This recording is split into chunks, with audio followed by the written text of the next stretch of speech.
साक्षी वर्मा और आप देख रहे हैं आर्य खबर। नीतीश कुमार हमेशा विवादों में ही घिरे रहते हैं और इस बार तो उन्होंने एक नया विवाद जन्म ले लिया है जिसकी वजह से उन्हें जान से मारने तक की धमकियां मिल रही हैं। बुर्का विवाद, इस पूरे मुद्दे में बात करने के लिए हमारे साथ हैं कांग्रेस के नेता शिशिर कौंडल्य जी। शिशिर कौंडल्य जी, आपका बहुत बहुत स्वागत है हमारे आर्य खबर में। सबसे पहला सवाल ये कि नीतीश कुमार जिस तरह की ये हरकतें करते हैं, अब जिस तरह से उन्होंने मुस्लिम महिला का बुर्का खींचा, उससे क्या लगता है कि या तो वो बहुत उद्दंड हैं या फिर मानसिक रूप से अस्थिर हैं, जो पहले भी खबरें आ रही थी। बेसिकली नीतीश कुमार जी को अब आराम की जरूरत है। बहुत काम कर चुके हैं। लेकिन राजनीति में एक बहुत बड़ी विडंबना है कि व्यक्ति या पार्टियां जो है वो मुर्दों को भी ढोती रहती, क्योंकि आखिर वोट बैंक का सवाल है। नीतीश बाबू बड़े पुराने लीडर हैं और उनकी जो अभी की स्थिति है वर्तमान परिप्रेक्ष्य में, जो उनके स्वास्थ्य की स्थिति बहुत अच्छी नहीं। मानसिक रूप से, शारीरिक रूप से वो बेहद मतलब कह लीजिए कि नॉर्मल नहीं है। तो उनको लेकर के जो बातें आई हैं वो उसमें ये है कि अब नीतीश बाबू को एक सम्मानजनक एग्जिट देने की जरूरत। बेसिकली देखिए ना, एक ही बात नहीं है, ये बुर्का खींचने वाली बात तो हुआ ही, और ये घटना हुई उसमें जैसे अभी दो जगह एफआईआर भी हो गए हैं उस विषय पे। लखनऊ में सुनते हैं एफआईआर हुआ है, हैदराबाद में। दूसरी बात ये कि वो जो बच्ची है अगर बुर्का पहन के वहां जाती है तो वहां का आपका जो इंटरनल सिक्योरिटी है वो क्या कर रहा था? अगर आपने अलाउड किया वहां बुर्का पहन के जाने को तब तो वो गई। नहीं तो बाहर में बहुत सारे सिक्योरिटी पर्सन रहते हैं। वो पुलिस, महिला पुलिस भी होती हैं। वो बुर्का जो है वो उतरवा देती, कहती कि नहीं भाई, आप हिजाब जो है वो जो उसका नकाब है वो उतार करके जाइए। तो खैर, ये जो हुआ, लेकिन ये एक घटना नहीं है। जैसे नीतीश कुमार जी जाते हैं मतलब वहां पे एक कार्यक्रम में, वहां नेशनल एंथम होता है और नेशनल एंथम में सब लोग अटेंशन में खड़े हैं, नीतीश बाबू इधर उधर इशारा कर रहे हैं। उनके साथ के अधिकारी भी जो है वो मतलब उनको रोक रहे हैं कि भाई नेशनल एंथम चल रहा है, इस टाइम पे भी आपको ऐसे ही हुआ था इसको। कि सम्राट चौधरी जो है उन्हें रोकने की कोशिश कर रहे हैं, एक महिला पुलिसकर्मी भी उस महिला को हटाने की कोशिश कर रही है। तो उसी से जाहिर होता है कि अगर सबको ये लग रहा है कि इस तरह की, हालांकि ये भी कहना कि बुर्का खींचा, हो सकता है वो बुर्का हटाना चाहते हो और तो ये कहना देखिए, चाहते हो। मैं जो कहना चाहता हूँ कि नीतीश बाबू का कोई मैलाफाइड इंटेंशन नहीं था, और हो भी क्या सकता है। यहाँ पब्लिक मीटिंग है, इतनी बड़ी संख्या में लोग सामने बैठे हैं, तमाम नेता, तमाम पदाधिकारी वहां मौजूद हैं। ऐसे में बुर्का उसका खींचना, ये नीतीश बाबू का मैलाफाइड इंटेंशन नहीं दिखता इसमें। और जब कभी भी बातें आएंगी तो मैलाफाइड इंटेंशन के रिगार्डिंग ही आएगी। लेकिन जो उनकी हरकतें हो रही हैं उस पे जो है, अब देखिए क्या है ना कि जब कोई व्यक्ति एक गरिमामयी पद पे बैठा होता है, व्यक्ति की भी गरिमा होती है रीता जी, और पद की भी गरिमा। तो जब कोई व्यक्ति गरिमामयी पद पे बैठा हो तो, और वो उसमें उस समय उस वक्त ही ऐसी हरकत कर रहा हो, लाजमी सी बात है कि ये बेहद ही सोचनीय विषय है। और खास तौर से नीतीश बाबू की पार्टी को और भारतीय जनता पार्टी को, ये दोनों के अलायंस में ये गवर्नमेंट चल रही है बिहार की, एनडीए की। तो इनको सोचना चाहिए, और नीतीश बाबू को अब आराम की जरूरत है, मानसिक रूप से स्वस्थ नहीं है। इसीलिए बिहार भी बीमार हो चला है, बिहार को भी इन लोगों ने बीमार कर दिया है। तो हम चाहेंगे कि नीतीश बाबू आराम करें, और इनके बेहतर स्वास्थ्य की कामना भी हम ईश्वर से करते हैं। जेडीयू जो है इसके जो जो ये मुद्दा है, इसके बचाव में ये कह रही है कि वो एक गार्जियन की तरह थे और उन्होंने ये हटाकर ये बताना चाहा कि जो दे रहे हैं वो सही व्यक्ति को दे रहे हैं कि नहीं दे रहे हैं। नहीं नहीं, ये तो मैं खुद ही कर रहा हूं कि उनका इंटेंशन मैलाफाइड नहीं था। लेकिन जो हरकत वो कर रहे हैं, गार्ड ऑफ ऑनर चल रहा है और आप ताली बजा रहे हैं। आप जरा बताइए, नेशनल एंथम चल रहा है, आप इशारेबाजी कर रहे हैं। आप मंच पर किसी का बुर्का खींच रहे हैं, किसी का नकाब खींच रहे हैं, आप किसी महिला को माला पहना दे रहे हैं, किसी कोई महिला आपको प्रणाम करने के लिए आती है, आप उसको शॉल, और दो तीन तरह से आप देखिए ना, उनकी कई सारी हरकतें जो है वो आई हैं जो पब्लिक डोमेन में हैं। और बहुत सारी वीडियो तो सोशल मीडिया पे भी वायरल है। तो है क्या कि नीतीश बाबू अपने होशो हवास में नहीं है। वो जिस प्रकार से बिहार के सरकार को लीड कर रहे हैं, वैसी मन स्थिति, वैसी शारीरिक स्थिति उनकी नहीं है। इसलिए उनको आराम की जरूरत है। जिस प्रकार से बिहार चल रहा है, भगवान भरोसे चल रहा है। अब बेसिकली जब ये प्रदेश का मुखिया ही बीमार होगा, तो प्रदेश का बीमार होना तो लाजमी है ना रीता जी। इसलिए लेकिन आराम करें। लेकिन आखिर मैं आपसे ऐसे जानना चाह रही हूँ कि आखिर क्या वजह है, क्या नीतीश कुमार जो है वो उनको सीएम बनाए रखना जो है वो गठबंधन के लिए बहुत जरूरी हो गया, एक मजबूरी मैंने की कहा कि ये तरह? मजबूरी, ये मजबूरी तो वो जानेंगे कि उनकी क्या मजबूरी है। वोट की भी मजबूरी होती है। अब लगता है कि नीतीश बाबू एक लेजेंडरी पर्सनालिटी हैं, बिहार की जनता में लंबा काम किया है। बिहार की जनता जो है उसके कुछ पार्ट्स जो है, हो सकता है एक जनता का जो कुनबा है वोट्स का खासतौर से बिहार की जनता के वोट का, वो कुनबा नीतीश बाबू को चाहती है। तो भारतीय जनता पार्टी की मजबूरी हो सकती है। लेकिन आप जो है मजबूरी में इस प्रकार से बिहार की व्यवस्था के साथ खिलवाड़ करेंगे, ये तो थोड़ा सा जो है वो लेकिन इस पूरे मामले में अच्छा नहीं राजनीति है। भी हो रही है। इस पूरे मामले में राजनीति हो रही है। जिस महिला के साथ ये हुआ है, बुर्का हटाया गया है, वो महिला तो कुछ नहीं बोल रही, लेकिन पॉलिटिकल पार्टीज जो हैं, वो जैसे सुमैया राणा है, वो उन्होंने एफआईआर दर्ज करा दी है। एक ओवैसी जी की जो पार्टी है, उनके जो कोई लीडर है, वो ये कह रहे हैं कि वो एक हाथ तोड़ देते। तो इस तरह की चीजें पॉलिटिकली लोग तो कर रहे हैं और इसमें पॉलिटिक्स खोजने की कोशिश कर रहे हैं, लेकिन एक्चुअल में जिसके साथ ये हटाया गया है वो महिला तो सामने आ भी नहीं रही है ना। देखिए रीता जी, मैं बताऊं आपको कि कांग्रेस पार्टी ऐसे तुच्छ चीजों पे जो है वो राजनीति नहीं करती।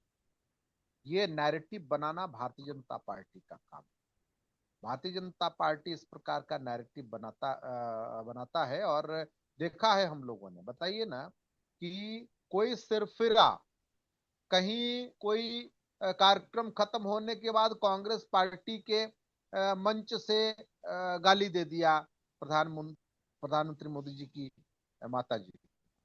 तो आपने मतलब वो गाली दिया, तो वो कोई कांग्रेस पार्टी का वर्कर तो है नहीं, कांग्रेस पार्टी का नेता तो है नहीं। कांग्रेस पार्टी का कार्यक्रम खत्म हो गया था। लेकिन जरा समझिए ना कि किस प्रकार से भारतीय जनता पार्टी ने उसको जो है वो इशूज बनाने का जो काम किया। तो कुल मिलाकर के मैं आपको बताऊं कि कहीं से भी जो है वो उस हिसाब से चीजें जो मतलब देखी जा रही हैं वो उचित नहीं है। हम लोग कभी राजनीति इस विषय पे नहीं करते, और न इसको हम लोग जो है वो मतलब खास तौर से इसका नैरेटिव बनाते हैं। नैरेटिव हमेशा से बनाने का काम भारतीय जनता पार्टी कर रही है।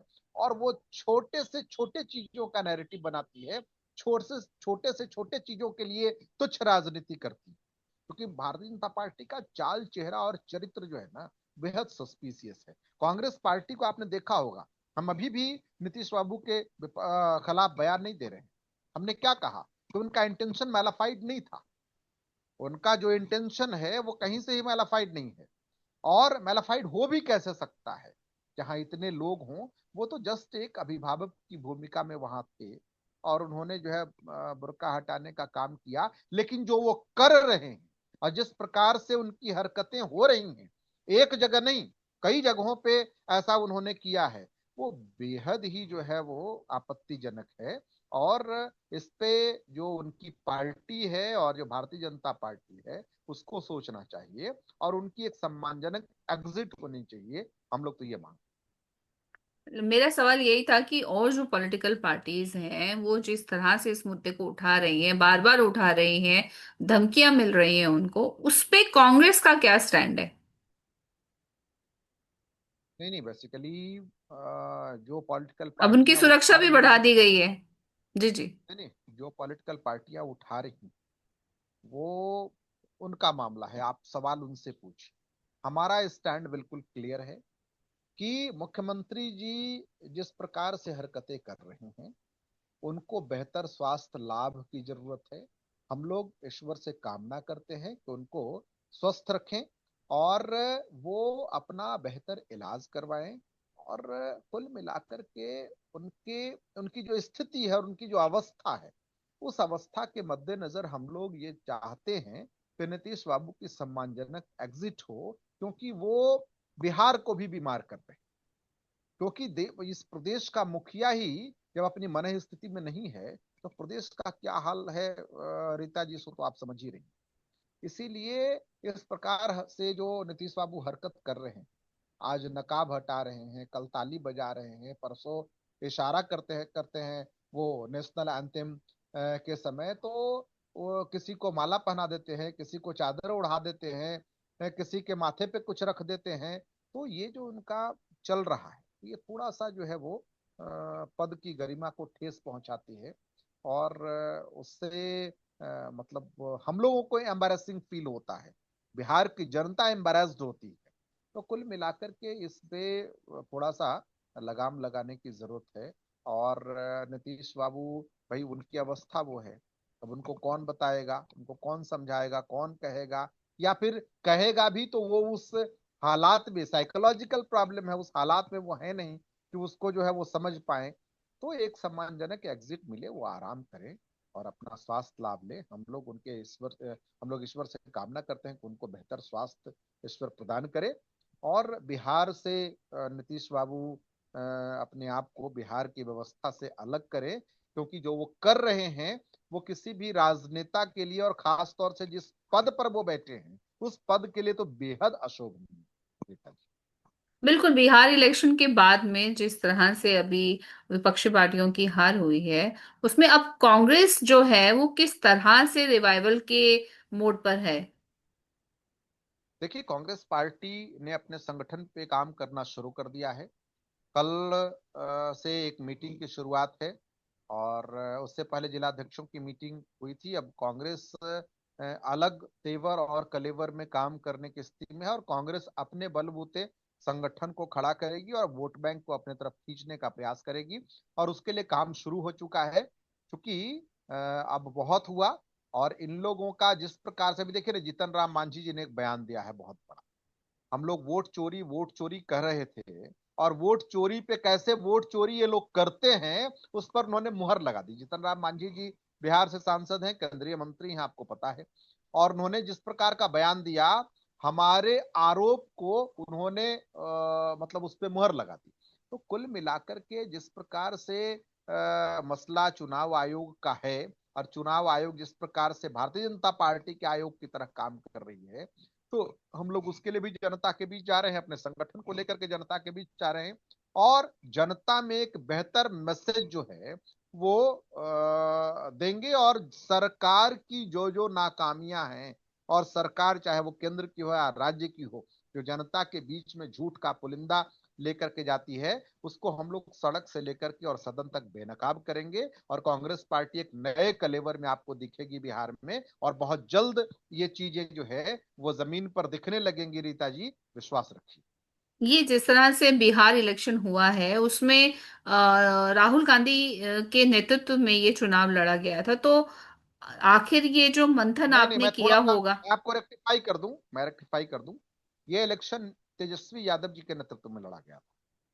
तेजस्वी नेतृत्व की यादव जी बात को ये हो रही है कि कांग्रेस जो है, कांग्रेस में अगर देखा जाए तो राहुल गांधी काफी जोर शोर से बिहार इलेक्शन में थे और राहुल उन्होंने जी यहाँ काफी। पे आए, राहुल जी यहाँ पे कार्यक्रम कर रहे थे। कोई भी नेता अपनी पार्टी के लिए सभाएं करता है, पद यात्रा करता है, जो एक होता है पॉलिटिकल सिनेरियो में, वो राहुल जी यहाँ कर रहे थे। राहुल जी हमारे लीडर हैं, और कांग्रेस पार्टी के सर्वमान्य लीडर हैं। तो वो अपने बेहतर पार्टी के प्रदर्शन के लिए भूमिका में थे, और उस भूमिका का बेहतर निर्वहन किया उन्होंने। लेकिन जहां तक नेतृत्व का सवाल है, तो वो नेतृत्व जो है वो राष्ट्रीय जनता दल के जो नेता है, भी बिहार के नेता प्रतिपक्ष हैं माननीय तेजस्वी यादव जी, उनके नेतृत्व में चुनाव हो रहा था। इसीलिए राहुल जी राष्ट्रीय लीडर है, कोई बिहार के लीडर तो है नहीं। तो राष्ट्रीय नेता जैसे बाकी के पार्टियों के नेता आते हैं, अपनी सभाएं करते हैं, राहुल जी भी अपनी सभाएं कर रहे थे, जो एक होता है पॉलिटिकल वे में वो कर रहे थे, पॉलिटिकल कार्यक्रम कांग्रेस पार्टी कर रही थी। लेकिन राहुल जी का नेतृत्व यहाँ नहीं था, यहाँ तेजस्वी यादव जी का नेतृत्व था, और डिप्टी सीएम की घोषणा मुकेश सहनी जी की गई थी। तो इसीलिए जिम्मेवारी तेजस्वी यादव जी की बनती है, राहुल जी की कोई जिम्मेवारी बिहार के रिगार्डिंग। बिल्कुल, जो नेतृत्व की बात हो सकता है कि वो गलत शब्द है, मैं ये कहना चाह रही थी कि जैसे तेजस्वी यादव और राहुल गांधी की जोड़ी जो है वो बिहार इलेक्शन में काफी अच्छा कर रही थी और काफी जोर शोर से वहां पर उन्होंने प्रचार किया था। और कांग्रेस के अगर बात की जाए तो उसमें राहुल गांधी काफी बढ़ चढ़ कर उसमें हिस्सा ले रहे थे, काफी लोग भी आए थे कांग्रेस के भी। तो अब जिस तरह से आपने मंथन किया होगा तो क्या निकल के आया कि कांग्रेस ने क्या कमियां थी और अब उस पे किस तरह से काम करेंगे कांग्रेस? देखिए, बहुत सारी चीजें हैं। एक तो कोऑर्डिनेशन का घोर अभाव था, जिस पर भी हम लोग चर्चा कर चुके हैं पूर्व में। और किस प्रकार से कांग्रेस पार्टी और बाकी के जो गठबंधन के दल थे, उनको आपस में कोऑर्डिनेशन बना करके काम करना चाहिए था। वोट बैंक की जो स्थिति है, और खास तौर से जो वोट खरीदे गए, रीता जी, मैं आपको बताऊं, सबसे बड़ा कमाल तो वहां हुआ कि चुनाव की घोषणा होती है और उसके बाद 10-10 हजार रुपए महिलाओं के खाते में खटाखट भेजे जाते हैं गवर्नमेंट की ओर से। मतलब विडंबना देखिए इस बात की कि चुनाव आयोग जो है, इस तरह की चीजें होती हैं तो वो राजस्थान में और तेलंगाना में उसको रोकती है। लेकिन यहाँ पे जो है वो आ, मतलब वोट खरीदे जा रहे हैं, उसके लिए पैसे दिए जा रहे हैं, 1 करोड़ महिलाओं के खाते में, सॉरी, पैसे भेजे गए। और वो चुनाव की घोषणा के बाद भेजे गए, चुनाव का अनाउंसमेंट हो गया, कोड ऑफ कंडक्ट लागू हो जाता है संवैधानिक तौर पे, और तब जो है वो उनको उनके खाते में भेजे गए।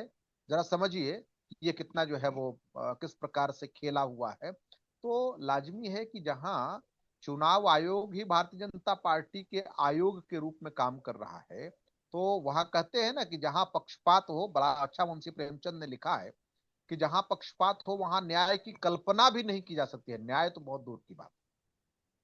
तो इसलिए इस बात को लेकर के जो है वो हम लोग पूरी तरह से आश्वस्त है कि जनता तो हमारे विचारों पर आ रही थी, लेकिन जिस प्रकार से खेला हो रहा था, अभी देखिए जीतन राम मांझी जी ने क्या कहा कि उन्होंने, वो उनके उम्मीदवार पिछले चुनाव में 2700 वोट से हार रहे थे, लेकिन डिस्ट्रिक्ट मजिस्ट्रेट से बात करके उनको जितवाया, और इस बार तो मात्र 1600 वोट से चुनाव हार रहे थे, लेकिन उन्होंने उनसे कम्युनिकेट नहीं किया, इसीलिए जो है वो नहीं जीत पाए, नहीं तो फिर बात करके डिस्ट्रिक्ट मजिस्ट्रेट से वो जितवा देते। तो जरा समझिए कि पोल पट्टी इनकी खुल रही है। और ये मतलब ठीक है, मान लिया कि मैंडेट जो आया है, उस मैंडेट को हम लोग स्वीकार करते हैं, लेकिन जिस प्रकार से मैंडेट लिया गया और जिस तरह से वोट खरीदे गए, जिस तरह से वोट की चोरी की गई, वो अब देखिए ना, अमित शाह जी आते हैं, मौर्या होटल में रुकते हैं, और वो किससे मिलते हैं, क्या देश को जानने का अधिकार नहीं है ये? क्या बिहार को जानने का अधिकार नहीं कि अमित शाह जी किससे मिल रहे हैं? लेकिन उसके मौर्या होटल के सारे सीसीटीवी कैमरे के लेंस पे जो है वो कागज और कपड़े लपेट दिए जाते हैं। तो जरा समझिए क्या हो रहा है। गुजरात से आईएएस आकर के यहाँ चुनाव प्रभावित कर रहे हैं उनके निर्देश पर। तो कुल मिलाकर के जिस प्रकार से यहाँ पे चुनाव हुआ है, तो वो अगर उसकी जांच की जाए, लेकिन कौन करेगा यहाँ तो, मतलब वोट चोरी कैसे की जाए उसका ताना बाना तो चुनाव आयोग के चुनाव के दौरान ही कर दिया गया, सीजीआई को हटा दिया गया और होम मिनिस्टर को शामिल कर दिया गया उस टीम में। तो अगर वोटिंग से भी चुनाव आयोग का चयन होगा, तो लीडर ऑफ अपोजिशन एक आदमी वो अलग और 2 आदमी का अलग वोट, वोट का जो है वो खेल होगा, और फिर जो है वो 2-1 से चुनाव आयोग का चुनाव हो जाएगा। तो कुल मिलाकर के एक साजिश के तहत बहुत बड़ा खेल इस देश में चल रहा है। इस देश में लोकतंत्र को रौंदने का काम भारतीय जनता पार्टी और उसके नेता और इस देश के प्रधानमंत्री और गृह मंत्री कर रहे हैं, जो कि देश की जनता देख रही है, और हम लोग इसके लिए सड़क से लेकर के सदन तक आवाज उठा रहे हैं। और ये बेहतर होगा, इसके लिए हम लोग आंदोलन के भी मोड़ में, बिल्कुल शिशिर जी लोकतंत्र को बचाना है इस देश में। बिल्कुल शिशिर जी, इस पूरे मुद्दे पर हमसे बात करने के लिए आपका बहुत बहुत धन्यवाद।